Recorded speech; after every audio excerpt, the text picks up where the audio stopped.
পারবে না। তুমি শুধু আমার বাবার। আমি তোমার গায়ে এমন একটা চিহ্ন দেব যা কেউ দেখবে না, শুধু আমি আর বাবা জানবো। নুরি কুমড়োটা উল্টে তার নিচের দিকে মাটির সাথে লেগে থাকা অংশের লাল রং দিয়ে খুব ছোট করে একটা জবা ফুলের ছবি আঁকে।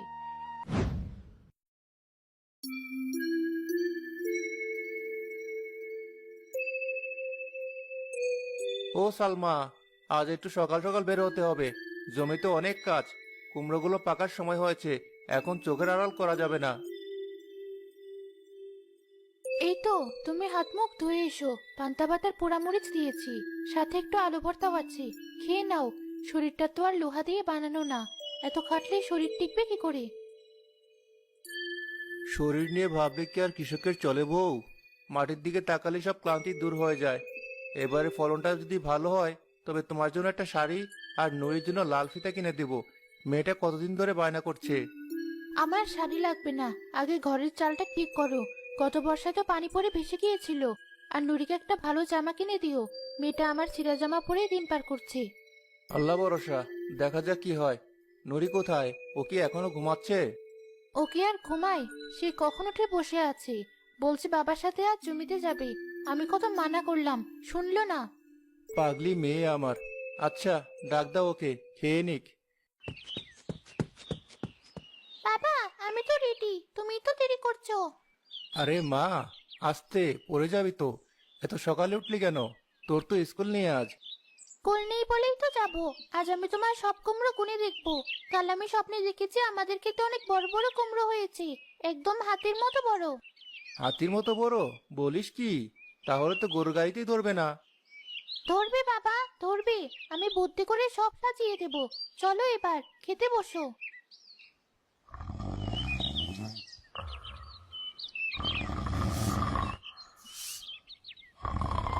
বেলা যে দুপুর হতে চললো, তোমার কি ওঠার নাম নেই? পাড়ার সব পুরুষ মানুষই ভোরে মাঠে চলে গেছে, আর তুমি এখনো পড়ে পড়ে ঘুমাচ্ছ। আহ, সকাল সকাল কানের কাছে জ্ঞান জ্ঞান করিস না তো জরিনা। শরীরটা ভালো লাগছে না। কাল রাতে পিঠটা খুব ব্যথা করছিল। শরীর ভালো লাগবে কি করে? সারাদিন শুয়ে থাকলে তো শরীরে মরচে পড়ে যাবে। পাশের বাড়ির সাজিদ ভাইকে দেখো না, দিনরাত এক করে খাটছে। ওদের ক্ষেতে ফসল দেখলে চোখ জুড়িয়ে যায়। আর আমাদের জমিতে তো জঙ্গল ছাড়া কিছু নেই। আবার ওই সাজেদের নাম? তোদের মুখে কি সাজেদ ছাড়া আর কোনো কথা নেই? ও কাটে কাটুক, গাধার মতো খাটুনি আমার দ্বারা হবে না। আমি হলাম বুদ্ধির রাজা। দেখিস, বুদ্ধি খাটিয়ে আমি ওর চেয়ে বড় লোক হব। বুদ্ধি দিয়ে ভাত জোটে না, খাটতে হয়। চালের ড্রাম তো খালি। আজ দুপুরে কি রাখবো? ঘরে তো চাল নেই। ওহ, থামো তো। যাচ্ছি হাটে। ধার দেনা করে কিছু একটা ব্যবস্থা হবে। তুই যা, এক গ্লাস পানি দে। পানি খেয়ে পেট ভরাও। সৃষ্টিকর্তা জানেন আমার কপালে কি আছে।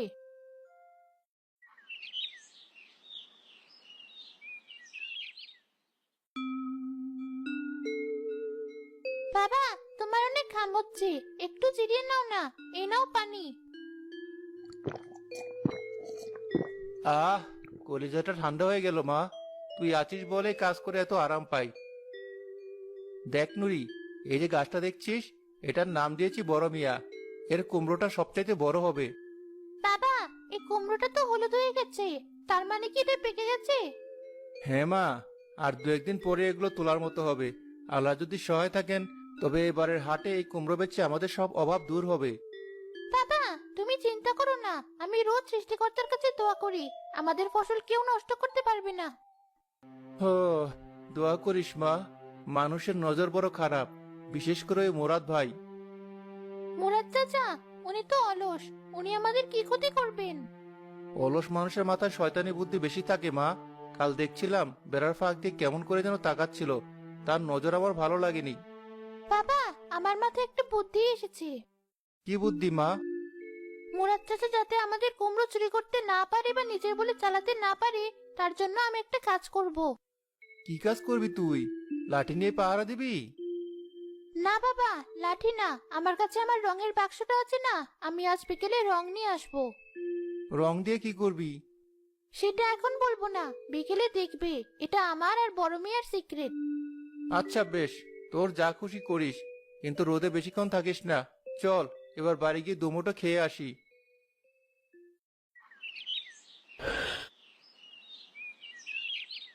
কি মুরাদ ভাই, আজ জমিতে গেলে না? শুনলাম সাজেদ ভাই নাকি এবার বিশাল ফলন ফলিয়েছে।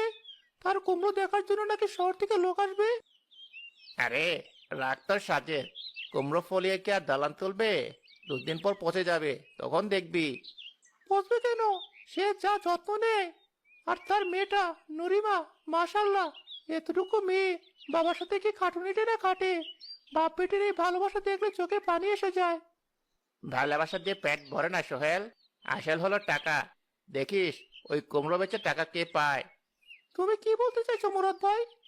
কিছু না, সময় হলেই বুঝবি। তুই তোর কাজে যা। ও দোকানদার, আর একটা পান দাও তো।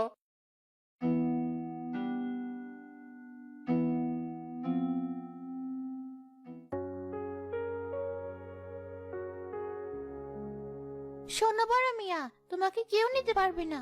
তুমি শুধু আমার বাবার। আমি তোমার গায়ে এমন একটা চিহ্ন দেব যা কেউ দেখবে না, শুধু আমি আর বাবা জানবো। নুরি কুমড়োটা উল্টে তার নিচের দিকে মাটির সাথে লেগে থাকা অংশের লাল রং দিয়ে খুব ছোট করে একটা জবা ফুলের ছবি আঁকে। এই তো হয়ে গেল। এবার তোমায় কে পায়? কেউ যদি বলে তুমি তার, আমি তখন সবাইকে এই ফুল দেখাবো। কিরে মা, কি করছিস ওখানে বসে বসে? সন্ধ্যা হয়ে আসছে, মশা কামড়াবে। চল বাড়িতে যাই। আসছে বাবা, আর মাত্র 2টা বাকি। লালু আর ভলুর গায়েও এঁকে দিই। কার গায়ে কি আঁকছিস? বাবা, আমি প্রত্যেকটা বড় কুমড়োর নিচে আমার রং দিয়ে একটা করে ফুল এঁকে দিয়েছি। মুরাদ চাচা যদি কখনো বলে এগুলো তার, তখন আমরা প্রমাণ দিতে পারবো। তোর বুদ্ধি দেখে আমি অবাক হয়ে যাই মা। এত ছোট মাথায় এত বুদ্ধি কে দিল? তুমিই তো বলো, সৃষ্টিকর্তা সৎ মানুষকে বুদ্ধি দেন। ঠিক বলেছিস মা। চল, আজ রাতে আর চিন্তা নেই। তোর এই বুদ্ধির কাছে সব চোর হার মানবে। কুমড়োগুলো বস্তা ভরে এখানে গাদি দিয়ে রেখে যাই, সকালে গাড়ি করে বাজারে নিয়ে যাব। সাজেদ কুমড়োর বস্তাগুলো জমির একপাশে গুছিয়ে টিভি দিয়ে রেখে বাড়ি